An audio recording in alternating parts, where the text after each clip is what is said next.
Hey MTG fans! Welcome to another episode of All's Fair in Love and Lore. This week we have a character spotlight on the crime lord of the Maestros family and vampire demon hailing from the plane of Capenna, Lord Xander. Lord Xander was introduced to us in the 2022 set Streets of New Capenna, but I think we need to take a side quest real quick. New Capenna is its plane's only major settlement. The rest of Capenna is largely uninhabited, as it was invaded and devastated by the Phyrexians ages ago. Most of New Capenna's inhabitants act like there was no history before the city, but they couldn't be further from the truth. Following the devastating Phyrexian assault, the plane found itself in a desperate plight.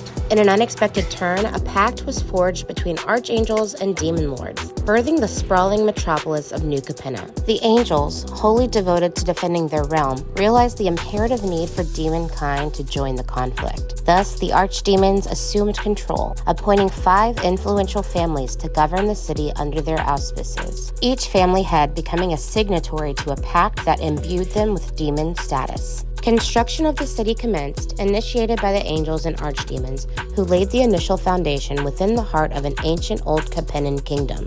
The labor was completed by Zayatora and her dedicated workers. As the city rose, denizens from across the plain flocked to New Capenna in 2 max exoduses, seeking refuge from the encroaching threat. However, immigration was soon tightened up by the Riveteers, one of the 5 families chosen to govern the new city. The combined forces of archangels, mortals, and archdemons were the final contingent to enter the city, safeguarding open corridors for refugees until the last moment.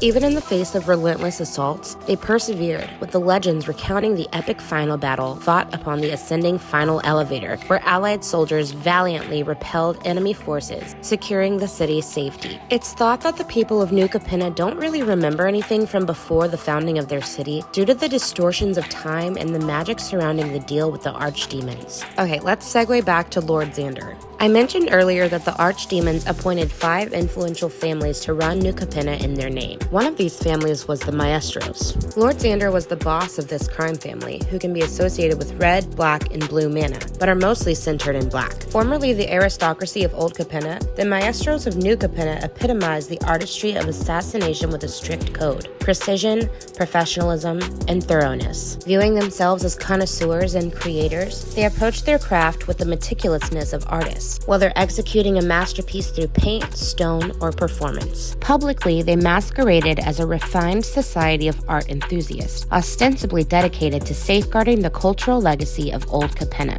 Yet beneath this facade of sophistication was a clandestine brotherhood of elite assassins, driven by the pursuit of power, influence, and prosperity. Despite their lethal skills, each member of the organization harbored a profound self-identity as an artist at the core. Okay, back to Lord Xander for real this time. So he was lured into the big crazy deal with the archdemons with the promise of eternal life. And in exchange, Xander unwittingly embraced the curse of vampirism. Xander found himself part demon, his elongated horns bearing testament to this pact, one adorned with a gilded tip.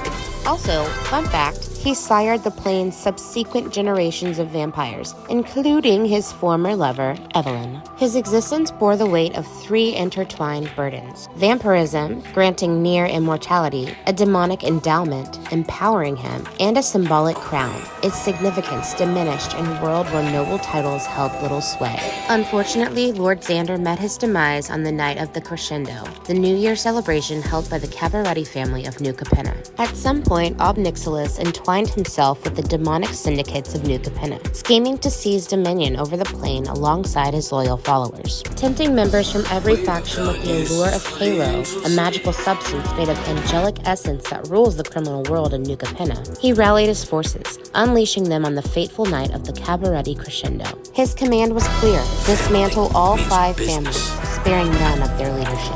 Taking matters into his own hands, Nixilis confronted the head of the Maestro family, Xander, within the hallowed halls of the Maestro Museum, dispatching him personally. And with his dying breath, he willed control of the Maestros to his deputy, Anello. Lord Xander can be seen represented in his card, Lord Xander the Collector.